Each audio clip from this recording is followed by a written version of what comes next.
Florentine, everybody. Thanks.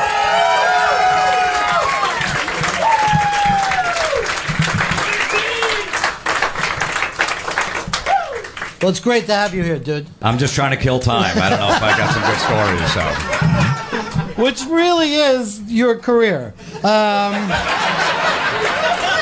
Just trying to kill time.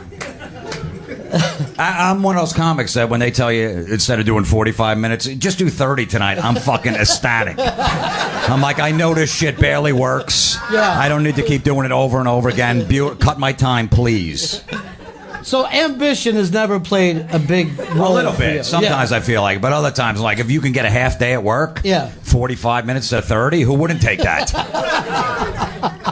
You're looking at your watch during a 45 minute. Maybe like at 18 you start eating a sandwich. I keep a little buzzer in my pocket when I'm up on stage. It buzzes like 10 minutes before my set. Some nights I'm up there and I'm like, I can't wait. When I feel that buzz, it's almost like I came in my pants. I'm like, I can't fucking wait to get out of here. Has there ever been a night where you did both? No, I did get a blowjob once. Not from the stage, but the girl said she would blow me. I said, right outside? She's like, yeah. And I went outside. She blew me in the parking lot.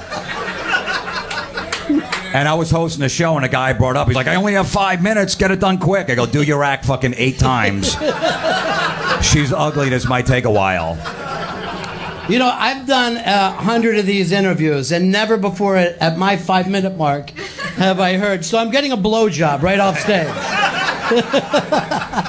But that's, if you could look back from when you decided, I want to do stand-up, and know this is where your career would be, would you have thought that's more than you could want or less than you could want? Absolutely. This is amazing where it's at. You know, when I started making a living doing it, making like $300 a week, just paying my bills, I was like, I made it. To me, I made it at that point. I love it. And I just took little levels. I made, all right, give me another goal, another goal, another goal. But when I said I could do this shit for a living, this is fucking awesome. Not have to cut lawns. That's what I was doing. I was like the weed whacker guy. It was brutal. And how was that? That was about the same money as you were getting for telling jokes? Was 300 the amount? No, I was making like 600 cutting lawns. I took a pay cut, but it was worth it. Yeah. So, as a kid, were you funny? Were you one of those guys that was a funny kid? Or? I was more, like the one-liner, wise-ass guy. Right. I wasn't like the guy putting the lampshade on his head at the party. Yeah. I was the guy sitting in the back just critiquing everybody under my breath. Right.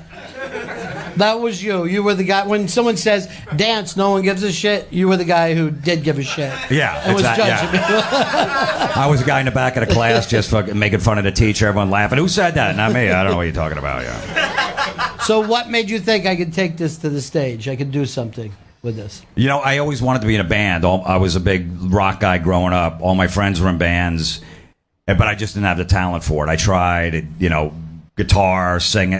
It was funny because I'm a lefty, so all my friends were righties. Like, I can't turn the guitar around. I can't teach you. I couldn't find a lefty player. Yeah. Like Hendrix and Tony Iommi were the only lefties I knew. Hendrix was dead, and Iommi lived in England, so like I got no fucking shot. But you know what? And when I saw Andrew Dice Clay and Kinnison, those two guys bring like a rock star mentality to comedy, that's when I really decided that's what I wanted to do. Well, they were also, they were both street guys. You know what I mean? They were street guys before they went up. And I always think, like, to me, the really funny people, they don't study comedy. You know what I mean? They're just funny people. Yeah, I never studied. I mean, I like Pryor. I watched some of Carlin's stuff. I was a big Rodney Dangerfield fan. I loved his one-liners and his movies, but I was never a big comedy geek. But when I saw them up there, when I saw Dice in a leather jacket telling dirty jokes, I'm like, this is holy shit. It changed my life. Yeah. Sitting there, I was cutting lawns. I was drinking like 2 6-packs a night. A fucking alcoholic in a shitty apartment with 2 other friends. Sleeping on a couch. That's what we do. We get home from work. We had nothing else to do, so we just drink beer. And I saw Dice come on. First, I do him that 7 minutes on Dangerfield. I'm like, holy. And then he did like 3 months later, did the hour HBO comedy special. I'm like, that's it. That's what I want to do.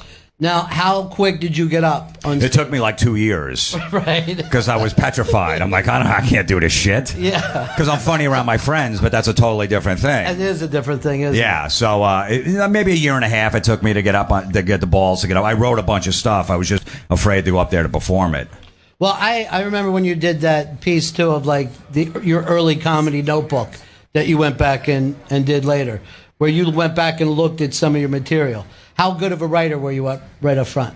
I was horrendous. I found my comedy notebooks from like 1992 when I first started, when I moved about 2 years ago, and I saw the jokes in there. I was so embarrassed that they were in my house, I almost treated it like kiddie porn. Like, I got to get this out before the cops come. The cops meeting Jim Norton, Rich Voss.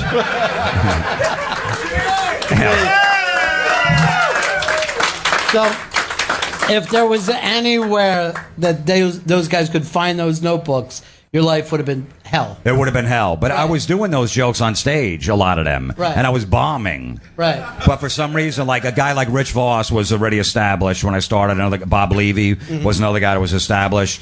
And they took me and Norton on the road because they liked it. Well, I had long hair, so I would attract chicks after the show. This is like white trash, New Jersey, like 91. So Pennsylvania and Jersey, that David Coverdale look, Bon Jovi look, was killing at that time. So I would bomb on stage, but all these chicks would be talking to me afterwards. So Voss and Levy would just take me on the road because I would attract women, so maybe they could fuck them. But they would always come over, like I'd have all these hot chicks talk after I just bombed, and Voss would come over, like, did you see his set? He's fucking terrible. Why are you talking to him? I just went up there and killed for an hour. But it made me a better comic because it got me out there working. And also being with those guys that kind of set something like a bar for you as well, right? Yeah, I mean, you know, Bob Levy, as a nightclub comic, nobody can go on after that guy. That guy is so fucking funny. And just watching him every night up there, you know, you learn from it. Plus, it helped that he had a bad alcohol problem. Sure. Because his wife didn't want him drinking and driving, so me and Norton had cars. So she's like, all right, you're on every gig with him. So that fucking, we cut our teeth because of Levy's alcohol problem. We were working like 5 nights a week. We were only doing comedy like a year because Levy had all these connections. I got to bring these guys. They suck, but they're going to drive me here. So, you know, really for you sell dice, you had a license, and you made show business. I had a license. That was it. I lived like close enough to Levy to pick him up, and that was it. If Levy was just doing a little better and he could have a limo, you'd have no fucking I'd have no, absolutely. And Voss was sober, so he didn't need a ride. Right. Yeah. So that was the early days, and you're just slugging them out at these places, right? The worst places. Yeah. Strip clubs. Levy, I remember we did this gig. It was connected to a strip club down in Philly, and there was 2 shows. So in between the shows, all the comics would hang out in the strip club, of course. Yeah. We'd want to get paid after that show, so we took all our money, went right to the strip club, and Levy whipped his dick out in the strip club. And the bouncers came over to the comedy side, and they canceled the second show and sent us home. That's when I knew I better go out on my own. This is, I can't be associated with this. I loved that he did that, and it was hilarious. But so really, you needed a license and then a jock strap for Levy. Yeah. And there's a career. So, but just madness working those early gigs. Horrendous. Yeah. What's the worst gig ever? What's the worst room you've ever walked into? I remember there was a gig in South Jersey. It was in a bar, and me and Vinny Brand go down there, a friend of mine. They book us in this bar. It's like a Tuesday night. We walk in, it's all bikers. So like, oh shit, this is going to be brutal. And then we're looking around. There's no stage anywhere. So we just go up to the bartender. He goes, all right, start the show in 10 minutes. I'm like, where's the stage? He goes, it's right there. And it was the pool table. And there was bikers playing pool. So I'm like I'm not going to stand on the pool table and tell jokes. They're playing right now. He goes, no, they'll stop.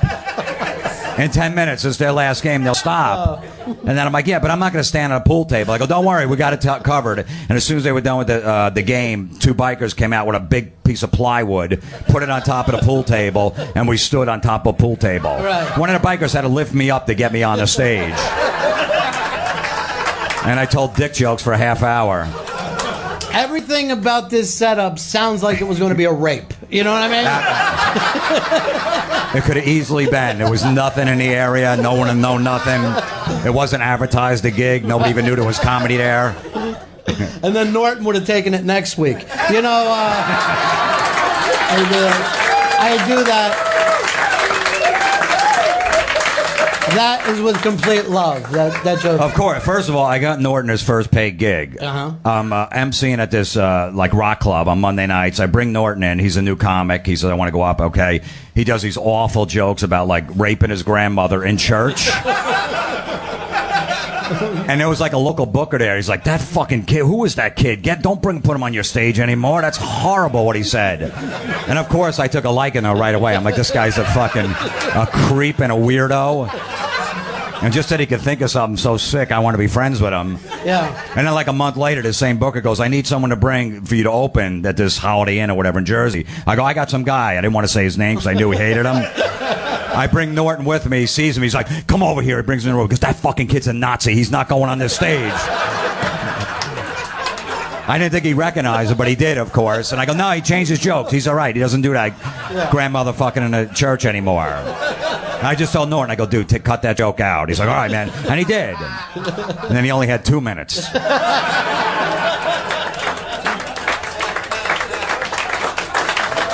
great.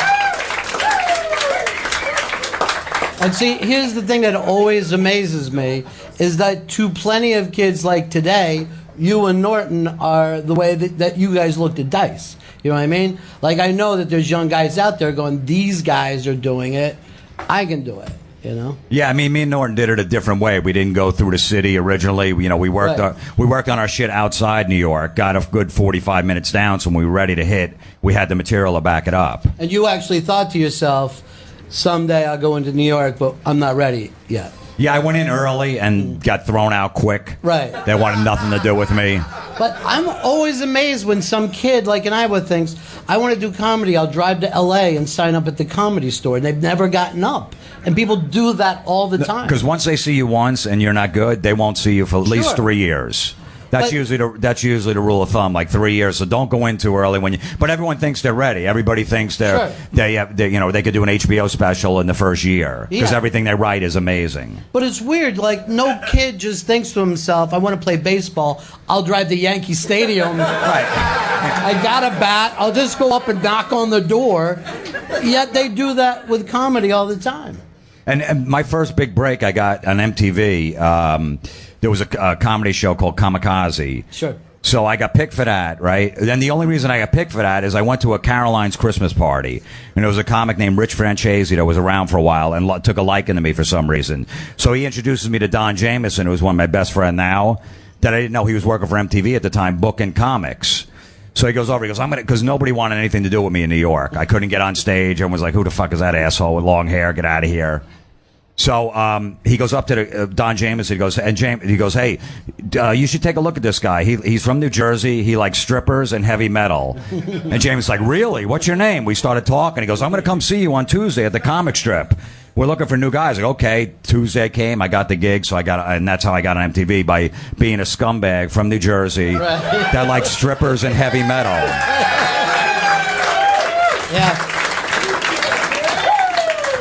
Yeah. It's another beautiful New Jersey success story. It is. Who would have known all those times, spending time in a strip club would have paid off. We had something we could talk about. We went to the same strip clubs. We bonded that night. Well, after you agreed finally to do this with me, I went back and listened to a lot of your prank calls. And some of the shit with you and Jameson, even now, this many years later, it's so stupid and so fucking funny. I listened 7 times to I'm going to put my brother on. And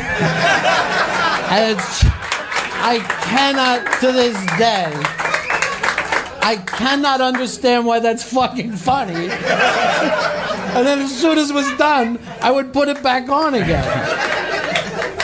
I don't know exactly. I just said, let's just do something silly. I remember doing that call. I remember me and James like, what's an idea? What do you want to do? And I'm like, you know what? Well, as soon as this woman asks for information or whatever, I'll just hand you, hold on, let me put my brother on the phone. And then you pass it back to me at some point. And we only have one phone, so I don't even know what's going on at the other end. We're recording on a cassette with a friggin'... It was so, and the first time, this is the only time we ever broke character because we were looking at each other and we started laughing halfway through. And then we started yelling at each other like a husband and wife. Don't fuck, you just fucking broke character. No, you did. Why'd you smirk?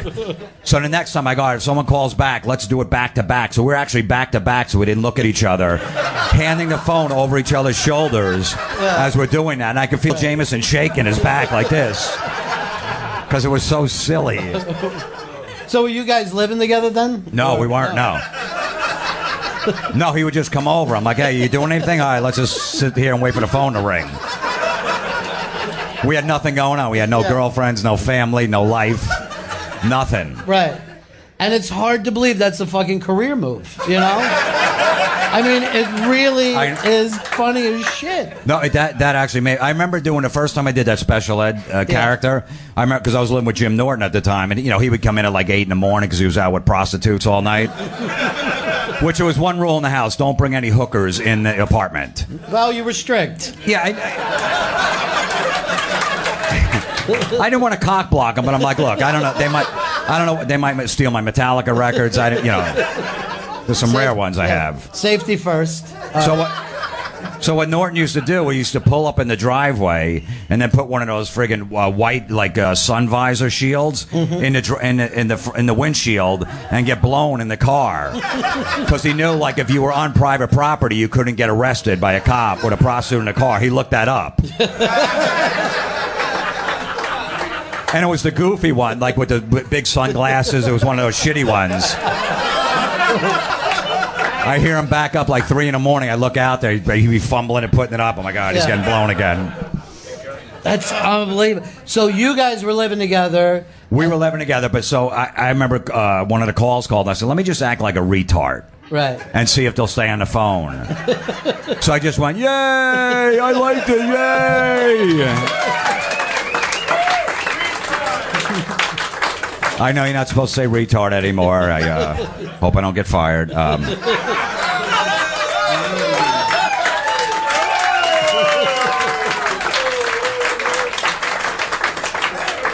remember it was like a lemon. The woman wanted like $25,000 from me to invest in something. I'm like, yeah, I got a lemonade stand. I just made like 50 cents. Is that enough? And she stayed on the phone for like 4 minutes. I'm like, holy shit, I might be onto something. I'm like, yay, I like lemonade, yay. And I remember Norton coming out of the room later in the day. He goes, dude, that yay thing is going to fucking sweep the nation. And I'm like, no, nobody's going to like that. He goes, I'm telling you, I can't get it out of my head. It's driving me nuts. And he was right. Yeah. And so he was just listening from the other room. Just listening in the other room. And you weren't doing it to even record, just to fuck around? Or just to mess around. I wasn't even recording at this time. I was just doing it to amuse myself. And then Jameson was the one who told me, he said, you should start recording this shit. It's pretty funny. Yeah. So then I started recording it. And then I put it out. I put a CD out of the calls, and I just said, I'll sell them after my show. I'll make $10, get my name out there, whatever. Mm-hmm. And Jameson knew Gary Delabate at the Stern Show. So he goes, I'm going to bring it up there. Maybe I'll play it on the air. So I went up there, and Gary's like, all business. He goes, hey, how you doing? All right. He goes, all right, look, if it's funny, we'll play it on the air. All right, thanks, goodbye. So I'm like, all right, nope. That's never going to happen. The next morning, of course, I wake up at like 11 o'clock in the morning. As a comic, I'm not up to see if he might play it on the radio. And my fucking phone is blown up, voicemails, everything. He's like, holy, he started playing, he played like 4 tracks off it. He's going, who the fuck is this guy? This shit is amazing. And that's how I got on the Stern Show, and then I got the crank anchor shit from that. All right, so when you first did this, you had no idea that you were just selling it basically at my shows. At your shows. Make enough money for a lap dance, maybe. Yeah. Get my name out there. Now, did the people who were on the album know that they're on an album? Of course not. Okay. Why would I tell them? No, technically, when a telemarketer calls, if it's an incoming call, as long as you beep out their name and company, you're pretty much safe because they're calling you. So I made sure I did that. Right. I was professional about it. Very responsible. I tried doing it in the beginning, and they were like, I don't care. Put me on. I'm quitting. This fucking job sucks anyway. I'll be out of here in a week. They didn't give a shit, so. Yeah, that's true. That actually is true. They don't care that much. But some of those calls, they're so desperate to just try to get to that sale that no matter what the hell is going on, if you keep saying no, stay on the line, they're like, okay. If you don't curse or tell me you don't want the product, they can't hang up because they got a supervisor listen in. Right. So I knew that going in. So I'm like, no problem. I don't need to curse. And I'm just going to play like I'm a fucking idiot. Like, what is wrong with this guy? But he didn't tell me to fuck off, don't ever call again, so I might have a live one on the line. That was and it worked like a and my whole thing was, I'm just trying to get the information. I didn't know I'm not supposed to drown my grandfather in a tub. He won't shut up, so what am I supposed to do? Yeah. So, at no point did anyone think I'm going to call the police, or it was just between... Oh, yeah, there was a lot of cops called, yeah. Cops came to my house a couple times. One, I said I killed this old woman, and I hit her with my car, and she's in the hospital. I'm going to go smother with a pillow. Why don't you call back in an hour? And 2 detectives showed up at my door. Yeah. Going, and they come upstairs and they start looking in rooms. I'm like, what are you doing? Like, there could be a dead woman in there. We don't know. I'm like, I'm a comic. I was just doing these prank calls. And they're like, just do it, but just stop with this. He's like, why? I'm like, I don't know, it's just fun. I go, all right, sorry, I went over the line. I go, you guys will never hear from me again. Don't worry about it. 2 weeks later. And I don't know what I was thinking. Yeah. I told my girlfriend at the time, I go, just pretend like you're screaming in the background. She's like, why? What are you going to do? I go, no, I didn't want to tell her because I knew she was going to say no. And I had my buddy Chuck there, right? So the woman calls, you're screaming, he's yelling. She's like, what's going on? Is everything okay? I go, yeah, my friend's just giving my girlfriend a home abortion. It'll be okay. I had a vacuum going on in the background.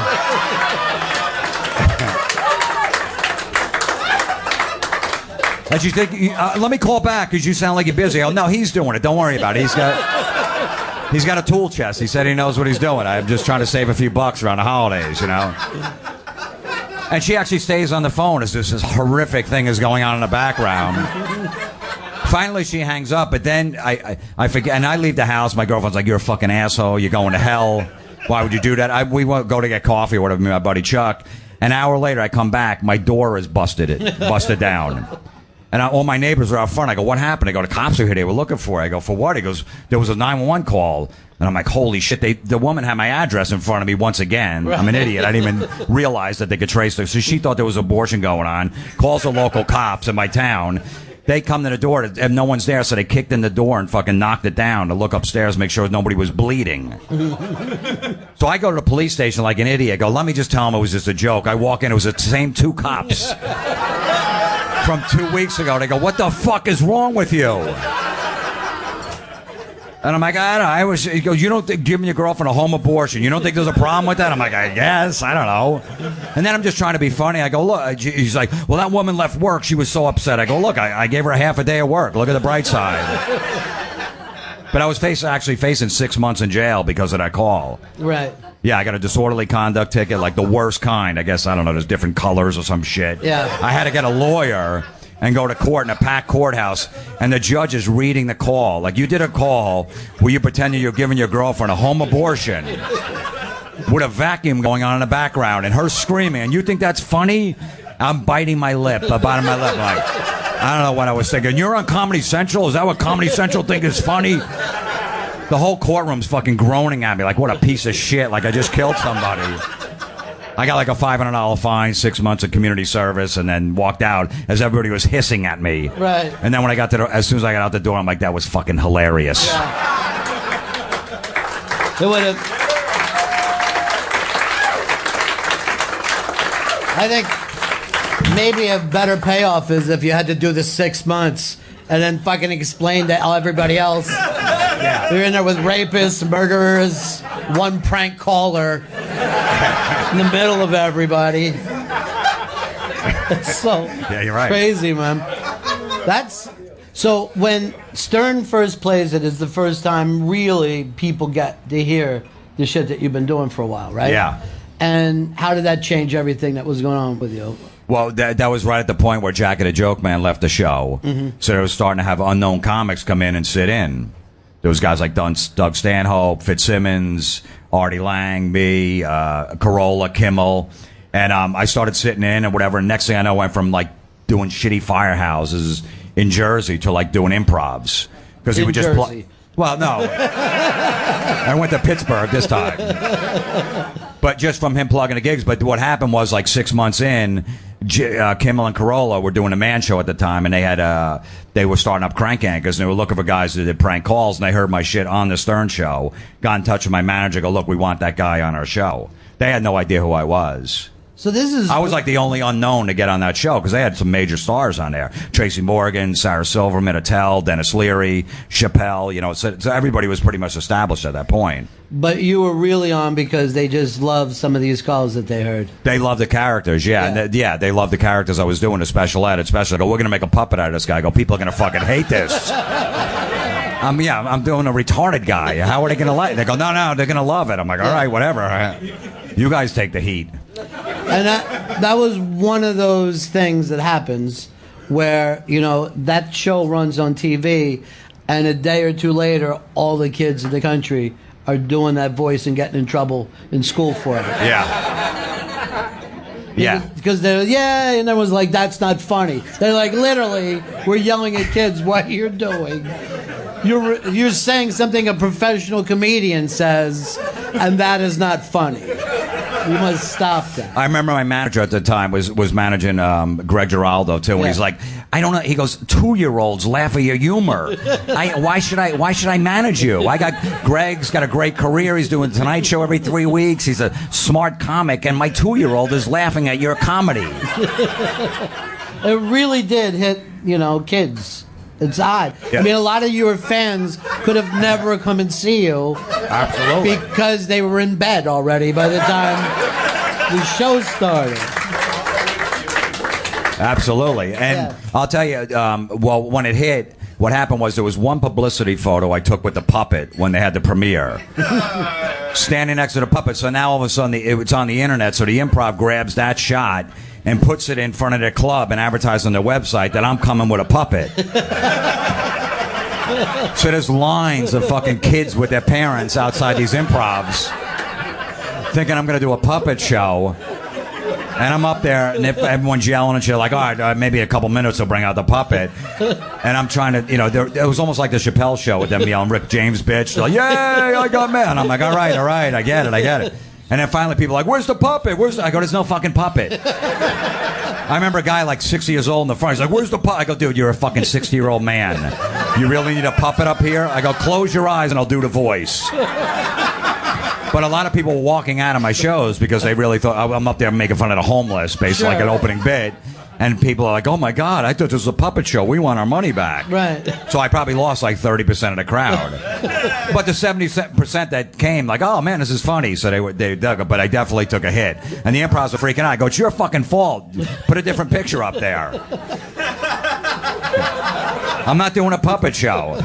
I respect Otto and George, the late great Otto and George. You know, a great friend of mine, but I was never into the puppet stuff. But Otto was just on another level where it didn't matter. He had that guy up, George up there, was fucking hilarious. Yeah. So, but Eminem was the one who really put the show on the map. Eminem became a big fan of Crank Anchors. The first season nobody watched; it almost got canceled. And Eminem started watching the show, and then went on the MTV Movie Awards, and when he got his award, he did special ed the whole time. He's like, yay, oh, yay, you go, ladies, like doing like a obscure call. And the next day, nobody knew what it was, like on Entertainment Tonight. Like, what was Eminem doing up there? Was he like doing like something to his friend back in Detroit or something like that? And then we found out he was a fan. He called, his manager called like 2 days later. He goes, Eminem wants to be on that show. It's his favorite show, and he wants that guy that does special ed in Detroit in his studio in 2 days to do calls with him. Because that was the only show him and his daughter watched. And his daughter was the one go, I want him, Dad, why don't you be on that show? So he's like, all right, I got to be on that show. So next thing I know, I'm in Detroit doing calls with fucking Eminem. It was unbelievable. Which I almost didn't make it because I used to carry stink bombs on me on the road. You know those glass tubes you step on and they smell like rotten eggs? So we used to do, like me and Norton and guys on the road, we used to go to like the local dance club and drop them in the middle of the dance floor and just clear the dance floor. We were like terrorists. We'd one be over there, one be over there, and like simultaneously we drop them and just see people run for the hills. And it'd be on them the rest of the night. It'd smell like rotten eggs. It'd be on their shoe. It was fucking hilarious. Well, here's the thing, Jim. It's not like you were like terrorists. You were terrorists. That's the shit that terrorists plan and do in a crowded room. I know, believe me. 9/11 ruined. I had to give up the stink bombs after that because you couldn't. But I did have one in my overnight bag going through security right after. This was like 3 months after 9/11. I forgot they were in my overnight bag, and the TSA found them. And they go, "What is this? This is a controlled substance. You bring us on a plane?" They brought me in a back room. There's like 3 cops, 2 TSA guys. They got my passport. The cops like, "Okay, what are you going to do? What were you planning on doing with this? Why were you bringing us on a plane?" I go, "Look, I'm a comedian, and me and my friends, we drop these stink bombs in these dance clubs when people are dancing and we ruin their good time. It's really funny. You got to see it." And the cop is just staring at me and he looks at my passport. He's like, "You're 33 years old. What the fuck is wrong with you?" This is the thing about you two, Jim. You never try to lie your way out of it. You sit and tell them the truth. Yeah, I figured he would find that funny. I'm like, that's not funny. How is that not funny? Stink bombs were a big part of my life. But then he's like, "Well, you're not flying today." Like they were freaking out. I go, "Look, I'm a comedian. I work on the show." Then I have to throw it out. I have to throw whatever. I go work on a show called Crank Anchors, and the cop's like, "You work on Crank Anchors? What do you do?" I go, "I'm one of the characters." He goes, "Who?" I go, "Special Ed." He's like, "You're a special ed?" I'm like, "Yeah." He's like, "Do it for me." I go, "Yay!" He's like, "Get on the plane. Fucking go." Escorted me right to the front of the line. That was great. And this is why we still never feel safe in this country. Because this is how easy it is to get through security. Despite everything. Yeah. Ye got me in first class. So, how weird was it being with Eminem? I mean, I was a big fan. I'm not a big rap guy, but I always liked Eminem because he writes from his heart. So it was weird.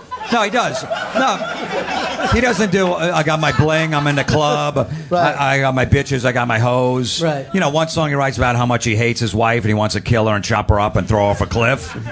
And the next song he writes about how much he loves her. And anybody in a relationship can relate to both of those scenarios. So that's why I always liked them. Yeah. But I remember walking in a room and I see him like in the studio part. I'm already in there, and I see him like, all right, he's just a person. Just relax. He's just. All right, and he walks in, he's like, the first thing he just looks at me, he's like, "I can't believe I'm in the room with Special Ed." That was the first thing he said. I'm like, likewise. And then we talked for like an hour, and we just made prank calls for like 6 hours. Went to dinner afterwards and all this shit. And it was funny because he had my cell phone, so he used to prank me as Special Ed. His name was Special M. I was Special Ed, he was Special M. But he would prank me like 3 times a week. And I knew how he did the voice, and I knew it was him. But I didn't want to let it on because I wanted him to keep calling me. I'm like, "Who is this? That's fucking terrible. You're the worst." But I knew it was Eminem, man, because I knew the way he did. I'm like, "Fuck, he's calling my phone. This is awesome." That's so great. So at this point, are you thinking, "I've made it. This is bigger than I could ever want. What's next?" Yeah, I mean, we did the music awards like 3 months after that. We did a whole bit. So stuff. Yeah, I mean, the career just started taking off from there. Then I got on Inside the NFL on HBO. I was a big football fan. Which is insane. Yeah. It's insane. And they weren't taking heat over the Special Ed character. It was like no one said, "Wait, the NFL has hooked up with the guy who does Special Ed." No, luckily this was before the Janet Jackson thing, the Super Bowl halftime show. That's when everything turned this country. Right. Basically, so it was before that. It was like 2005. I think that was 2006 when that happened, maybe, or I don't know, whatever it was. But it was before that, so it was flying under the radar, the Special Ed stuff. So luckily, and they didn't really look into it. They just said, "Look, we want some edgy comic to come on here and fuck with the football players." And I was a big Dan Marino fan, so to work with Marino was fucking awesome. So what was the coolest stuff you got to do on that show? I actually got to go to Marino's house to do a bit. When Ricky Williams, I don't know if you guys remember, Ricky Williams quit football to go smoke pot with Lenny Kravitz. So I dressed up like Ricky Williams in the full Dolphin uniform with the dreads and the shield and all that stuff, and went to Marino's house with a bong and a football and knocked on his door, his actual house. I'm like, "Hey, Dan, I'm trying to get back on the Dolphins. Can you throw me some passes?" Yeah. And he's throwing me passes, and I got a bong in one hand, and I'm dropping him. He's like, "Ricky, you got to put the fucking pipe down." And I pulled up in like a van with all smoke coming out like Cheech and Chong. But that actually got me fired. That was a huge bit, but the high-ups at HBO were like, "Oh my God, he's smoking pot." The NFL, they're a bunch of pussies. So I finished out the season, they got rid of me, but I was happy I got to do that. But Also, because of that, you are an Emmy Award winner. Is that right? Yeah, I did win an Emmy for that, Emmy Award winner. Which is seriously and only an American moment that you think a year before you're getting in trouble over the abortion stuff, and then you're an Emmy Award winner. An Emmy Award, yeah. And I remember we had to go to the show, the award show. Me and Jameson just came from like a rock concert. Some band was playing downtown, and we didn't have suits. Someone called like, "You got to wear suits. This is fucking." I'm like, "Oh." So we went to like a Men's Warehouse on like 34th Street and just borrowed suits. We wore them, and then we fucking returned them the next day.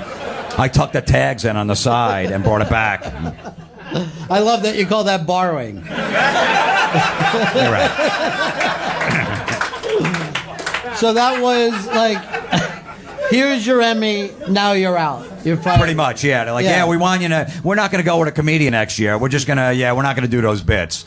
A week later, Louis Black gets a gig. But I only got it because Wanda Sykes got her career took off. Yeah, that's right. And I was friends with Wanda, and I was really excited for her, but she got so busy, she had to give up the gig. So I got the gig because she got busy, so. And then I know you and Jameson started to film some of the pranks, right? You were shooting that. Yeah, we did a hidden camera series called Meet the Creeps. Yeah, which is really, to me, that's one of the funniest titles I've ever heard in my life. It's perfect, right? Yeah. We're just a bunch of fucking creeps. It was me, Norton. Yeah, Norton was in a club, so did Kenny. So it was just a bunch of fucking slobs.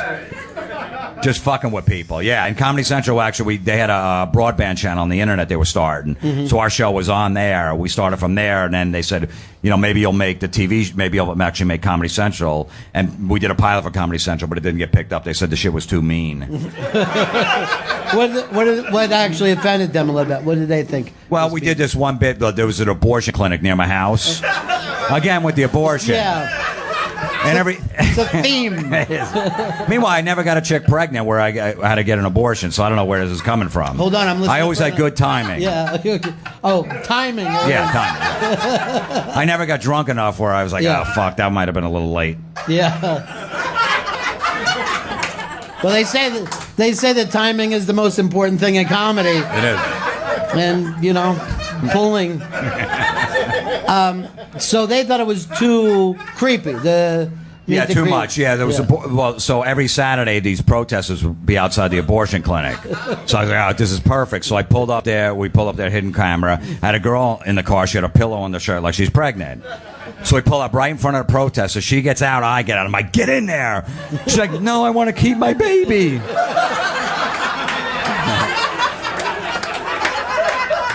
I'm like, get the fuck in there now. Then she starts running away, and I chase her with a coat hanger.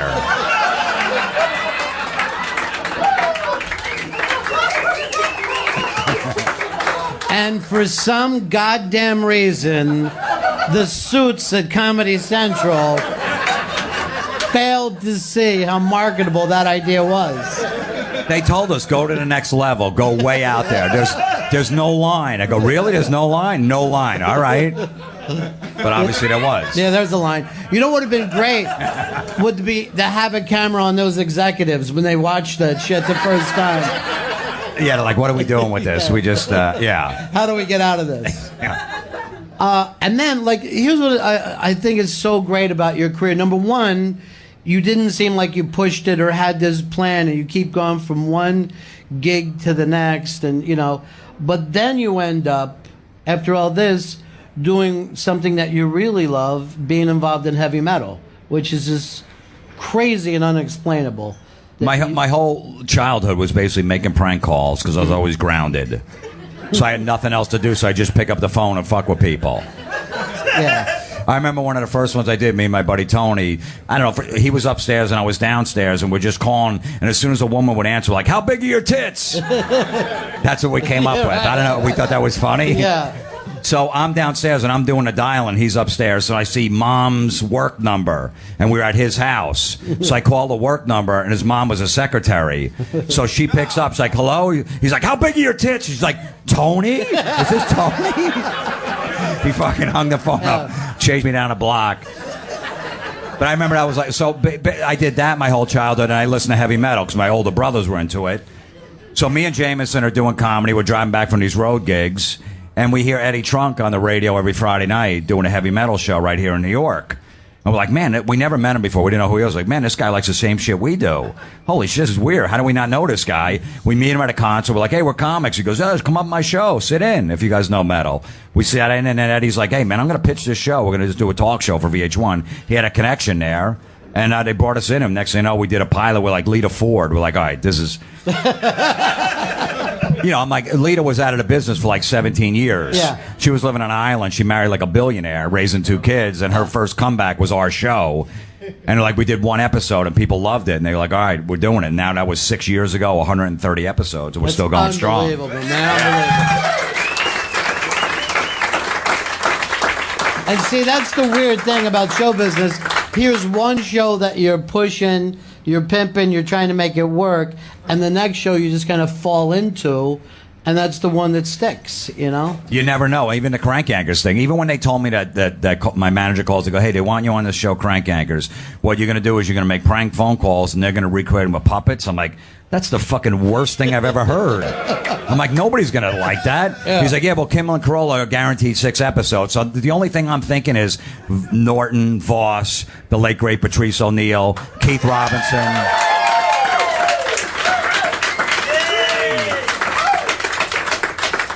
Keith Robinson, those 4 guys are going to fucking bust my balls that I'm doing a puppet show. Right. That's all I'm thinking. I don't even care that it's a TV show on Comedy Central. These guys are going to give me shit, and then it just took off from there. So what the fuck do I know? So, yeah, and then the next one that you fall into with Eddie, there is a chemistry on that show that really shouldn't even belong there. It's one guy does not look like he should be with the other 2.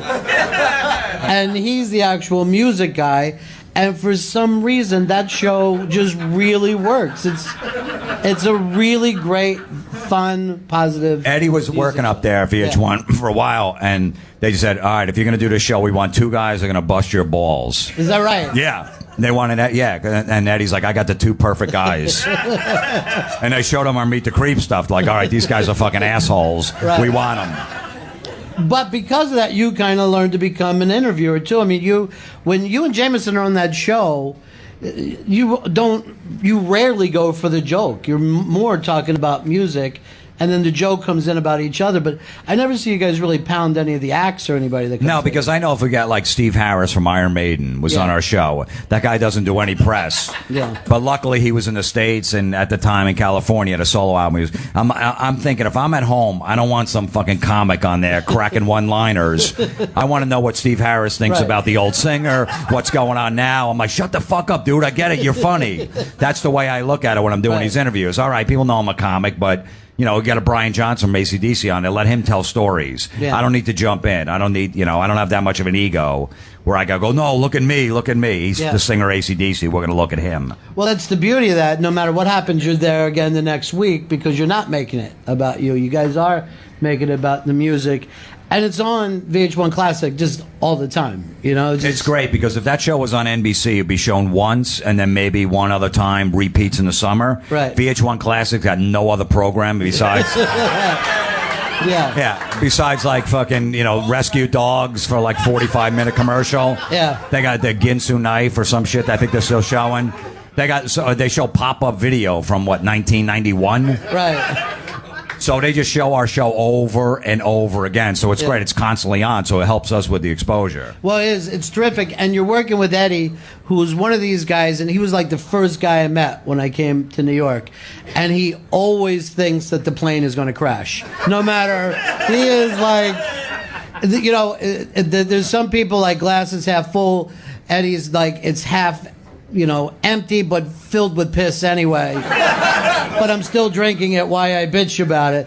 He always thinks everything is going wrong, and here you and Jameson seem to be much lighter about the whole. Yeah, he definitely has that attitude. But I'm hanging around other comics with low self-esteem and everything else. I'm used to it. Yeah. Them bitching now. This is gonna suck. I'm worthless. All this other stuff. So So I just try to calm him down. I'm like, Eddie, look, we got a fucking show on TV.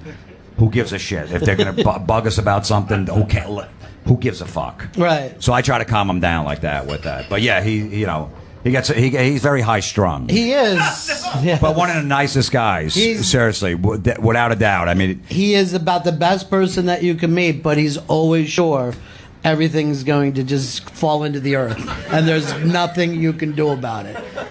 He's just wowsy woo-woo every fucking day. It's amazing. And then you and Jameson looks like you just don't give a shit about anything. No, I really. Set could be on fire. Yeah, exactly. I'm like, whatever. Who cares? Yeah. We're getting a paycheck. We're on TV, and I got guys in Iron Maiden shirts showing up in my comedy shows. I'm fucking good. What's the most fun you've had on that show? Like, what people that you come on that, like, the 14-year-old Jim Florentine would flip out for? All the guys from Sabbath, except for Ozzy, have been on, which has been great. Yeah. But then, like, Lars from Metallica has been on, and Kirk Hammett's been on from Metallica. I'm huge fans of them. Yeah. I knew those guys. I grew up in Old Bridge, New Jersey, and the guy that discovered them basically was in Old Bridge, had a record label, and as a little kid, before their first album came out, I used to drive them around Metallica because they were staying there. Because they didn't have a car and they were staying at the record company's guy's house. Like, look, these guys are alcoholics. They haven't showered in 3 weeks. Can you just take them to the movie? So I'm fucking driving around with Metallica. I didn't, they didn't even have an album out yet. Yeah. So but they didn't remember that, of course. Like, I don't know, fuck it. I brought it up. They're like, what? I wasn't going to force the issue. But then after the show, we tape a show, and Lars goes, hey, I'm going to go out drinking. You guys want to go? What are you guys doing tonight? We're like, yeah, I got a couple things going on, but I'll meet you. So just to fucking go and drink it with Lars and talk music. But and those guys look at you that way now. I mean, you're invited to shows everywhere.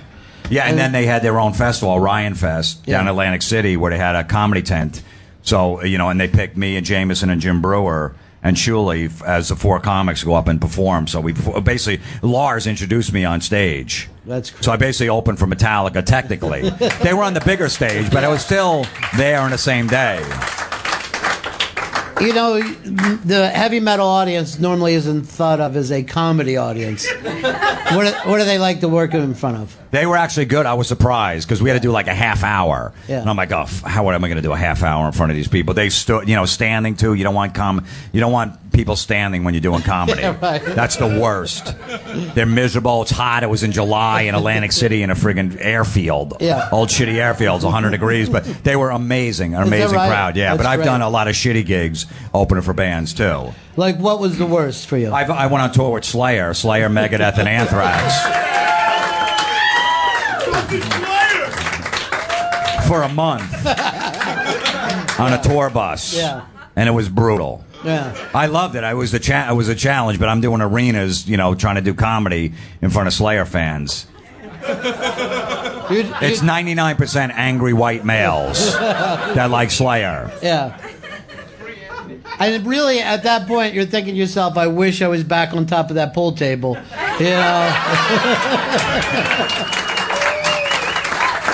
Because that is the thing about stand-up, is a bad gig still hurts no matter how much experience that you have. Absolutely, yeah, because they didn't know I was coming out. Most of the people knew me in the crowd, but they didn't give a shit. I had to do, the thing was I had to do 3 5-minute sets. So the first set, the venue's half full, so I can get away with it. Second one, questionable. By the third one, they're like, all right, dude. I'm like, hey, because they're all chanting, Slayer, Slayer, thinking they're going to come out. Right. Check 1 2, check 1 2, guitar. All right, dude. And what happened was, the third set, I couldn't be on the main stage because Slayer had this big stage show where the curtain was covering the whole stage. So I had to go back to the soundboard in the middle of the venue and do my set from there. So now you picture like there's 14,000 Slayer fans. They're facing the stage. They think they're coming on chanting Slayer. All of a sudden the spotlight hits me. Hey, how you guys doing? I'm over here now. And they're like, fuck you, dude. Enough. All right, we get it. You're a comic. Relax. That is so fucking brutal. And the first night I'm in San Antonio, there's beers getting thrown at me. I see these missiles coming at me. I'm dodging them as I'm trying to tell dick jokes. But they're splashing on a soundboard and shit like that, and they're like, what the fuck? You just going to short out the board. The next night, they put, like 5 minutes before, they put a tarp down. Like a tsunami was coming. All the family members, get away, he's going on stage. They just left me hanging by myself. You motherfuckers. It's show business. It's so exciting. It's so exciting. And you're also doing acting now. I saw you in Californication this year. What else have you been on? Amy Schumer show. Amy Schumer Inside Amy Schumer. That show is truly so funny, so well written, so performed that I don't even think people have caught up. Like, they're like, oh, Amy's funny. But the truth is, that whole damn show is so well done, man. It's really strong. Yeah, she's been really helped my career a lot by having me on the show. She put me on a sketch the first season.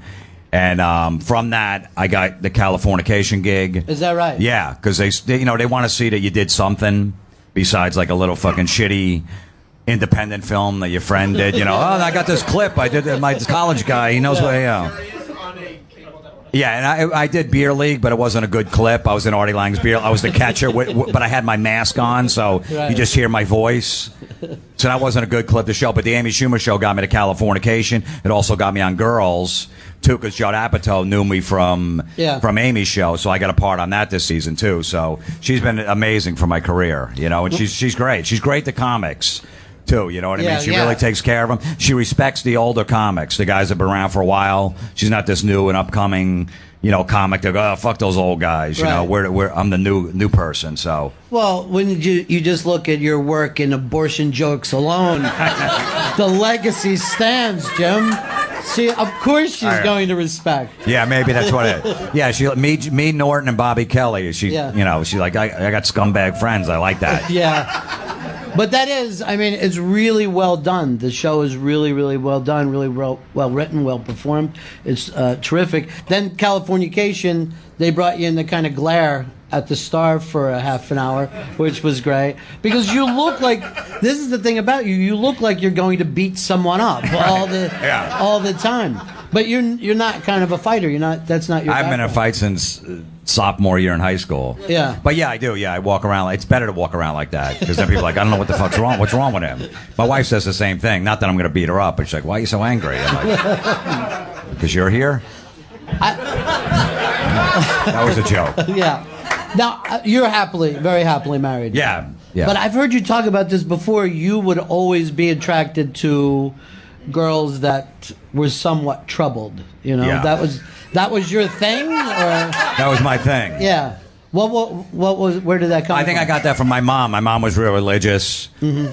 Raised 7 kids, but always take people in like off the street. They'd be living in our house. Like, I feel bad for them. Right. You know what I mean? Any relatives? Oh, just move in here. And like there was like 20 people in our house at some points. Yeah. It's like, no, you got to take care of people. There's something wrong with them. So I think I got that from my mom growing up, that I felt bad for these troubled women. So I always wound up dating them.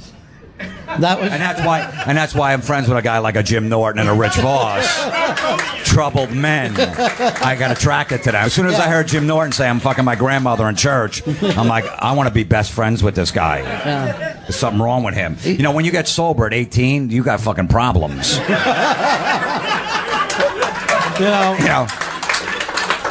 hasn't had a beer since he's 18. That's fucking, there's something wrong with that. Yeah. That is true, that maybe he should think, let me just sit at a bar once. Maybe now I can do it. You don't know. He wasn't even old enough at the point. No, he wasn't. Yeah. He did the first. I got him my first road gig, Jim Norton, too. We drove to like Connecticut, me, him, and Bob Levy. I just bought this brand new car. Norton meets this girl at the show. She wanted nothing to do with him. He thought she did. She goes, here's my number. So he's all excited. I can't believe I got her number. On the way home, he's sitting in the back seat. I'm driving, and I hear this noise in the back seat. I turn my interior light on. He's jerking off in my back seat with his dick out, like going like this. I go, dude, what are you doing? He's like, I can't wait till I get home. That chick got me all horny. I go, I just bought this car. I still had the new car smell. I'm like, dude, he's like, don't worry, I got my T-shirt. He had his T-shirt off. And he's like, oh, don't worry, if it goes anywhere, it's going to go right into my shirt. It's not going to get on anybody. And I'm arguing with him as he's jerking off. He didn't even stop. He's like, dude, come on, I can't wait. And I had to actually pull over. I go, dude, seriously, put your dick back in your pants. Well, how could you not be best friends with that guy? That's when I should have ended it. And you were just telling me about this. It looks like you're going to be forming your first stand-up special. Yeah, I'm filming my first special September 13th. Yeah, that's great.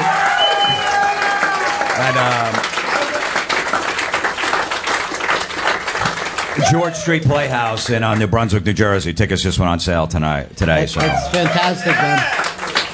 It's weird because it's my first one because I was close a bunch of times when Crank Anchors was hot. They're like, all right, we're going to do an hour special with you because you're on Crank Anchors and the show's really big, but then it gets canceled and then they don't return your calls. Yeah. Yeah, then they want nothing to do with you. Then I get the hidden camera show and they go, okay, as soon as it gets on the air, we did the pilot, we're going to do the special with you. That gets canceled.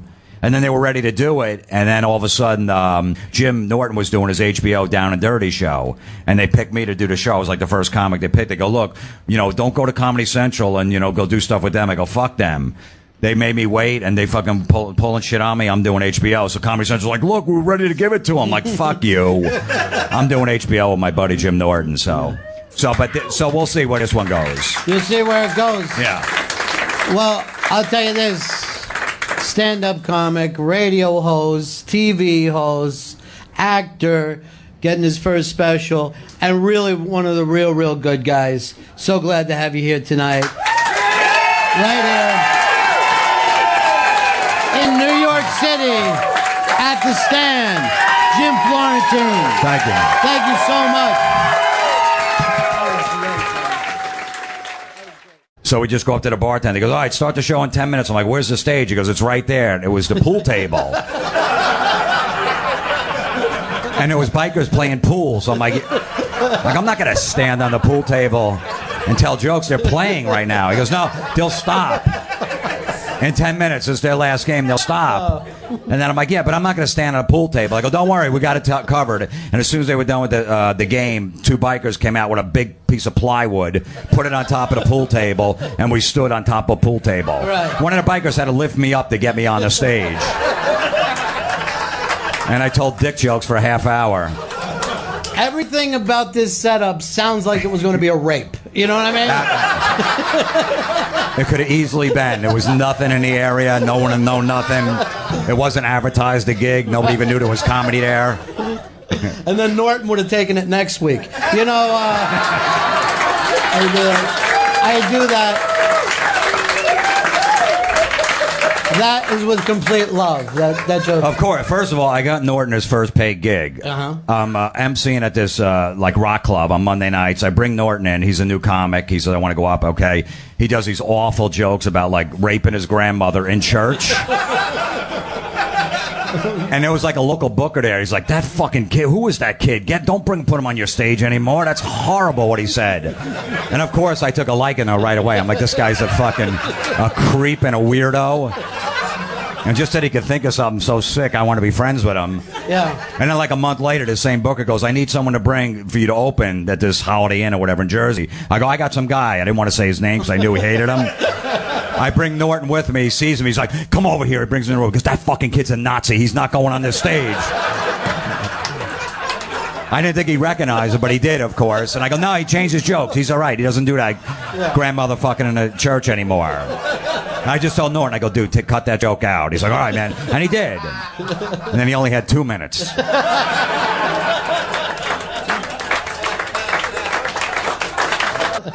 But it made me a better comic because it got me out there working. And also being with those guys that kind of set something like a bar for you as well, right? Yeah, I mean, Bob Levy, as a nightclub comic, nobody can go on after that guy. That guy is so fucking funny. And just watching him every night up there, you learn from it. Plus, it helped that he had a bad alcohol problem. Sure.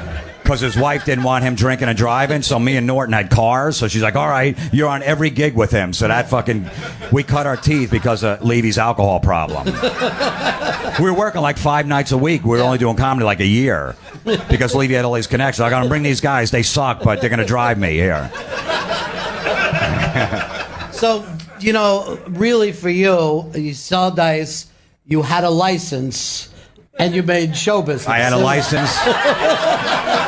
That was it. I lived close enough to Levy to pick him up, and that was it. If Levy was just doing a little better and he could have a limo, you'd have no fucking I'd have no, absolutely. And Voss was sober, so he didn't need a ride. Right. Yeah. So that was the early days, and you're just slugging them out at these places, right? The worst places. Yeah. Strip clubs. Levy, I remember we did this gig. It was connected to a strip club down in Philly, and there was 2 shows. So in between the shows, all the comics would hang out in the strip club, of course. Yeah. We'd want to get paid after that show, so we took all our money, went right to the strip club, and Levy whipped his dick out in the strip club. And the bouncers came over to the comedy side, and they canceled the second show and sent us home. That's when I knew I better go out on my own. This is I can't be associated with this. I loved that he did that. Yeah. And it was hilarious, but. So really you needed a license and then a jock strap for Levy. Yeah. And there's a career. So, but just madness working those early gigs. Horrendous. Yeah. What's the worst gig ever? What's the worst room you've ever walked into? I remember there was a gig in South Jersey. It was in a bar, and me and Vinny Brand go down there, a friend of mine. They book us in this bar. It's like a Tuesday night. We walk in, it's all bikers. So like, oh shit, this is going to be brutal. And then we're looking around. There's no stage anywhere. Sitting there, I was cutting lawns. I was drinking like 2 6-packs a night. A fucking alcoholic in a shitty apartment with 2 other friends. Sleeping on a couch. You know, that's what we do. We get home from work. We had nothing else to do, so we just drink beer. And I saw Dice come on. First, I do him that 7 minutes on Dangerfield. I'm like, holy. And then he did like 3 months later, did the hour HBO comedy special. I'm like, that's it. That's what I want to do. Now, how quick did you get up? It took me like 2 years. Right. Because I was petrified. I'm like, I can't do this shit. Yeah. Because I'm funny around my friends, but that's a totally different thing. It is a different thing, isn't it? Yeah, so maybe a year and a half it took me to get up, to get the balls to get up. I wrote a bunch of stuff. I was just afraid to go up there to perform it. Well, I remember when you did that piece, too, of like your early comedy notebook that you went back and did later, where you went back and looked at some of your material. How good of a writer were you right up front? I was horrendous. I found my comedy notebooks from like 1992 when I first started, when I moved about 2 years ago, and I saw the jokes in there. I was so embarrassed that they were in my house, I almost treated it like kiddie porn. Like, I got to get this out before the cops come. The cops meeting Jim Norton, Rich Voss.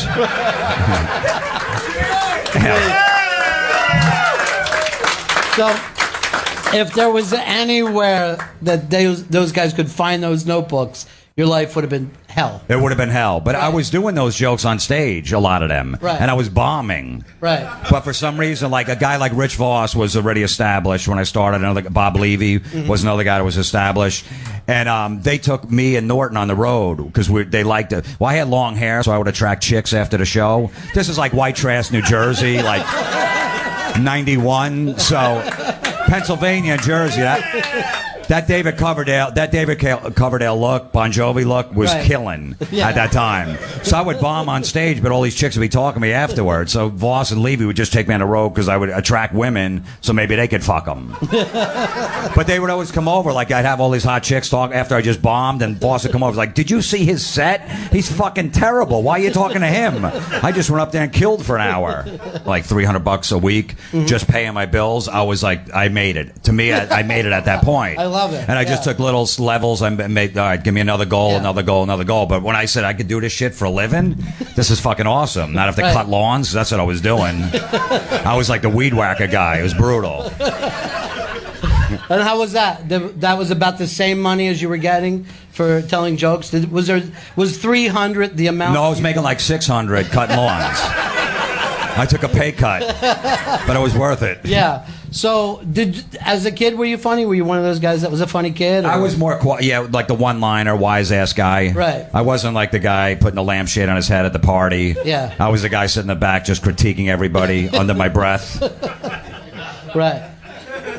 That was you. You were the guy. When someone says dance, no one gives a shit. You were the guy who did give a shit. Yeah, and was judging people. I was a guy in the back of the class just making fun of the teacher. Everyone laughing. Who said that? Not me. I don't know what you're talking about. Yeah. So, what made you think I could take this to the stage? I could do something with this. You know, I always wanted to be in a band. I was a big rock guy growing up. All my friends were in bands, but I just didn't have the talent for it. I tried. Guitar, singing. It was funny because I'm a lefty, so all my friends were righties. Like, I can't turn the guitar around. I can't teach you. I couldn't find a lefty player. Yeah. Like Hendrix and Tony Iommi were the only lefties I knew. Hendrix was dead, and Iommi lived in England, so like I got no fucking shot.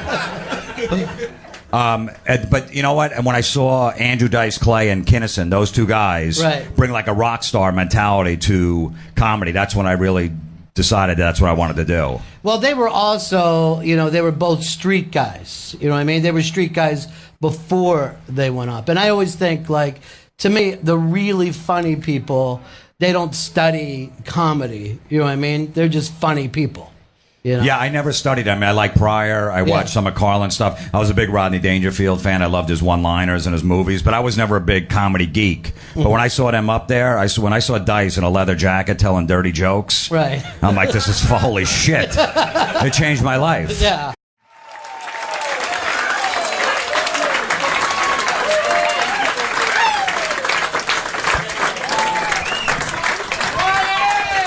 Jim Florentine, everybody. Good.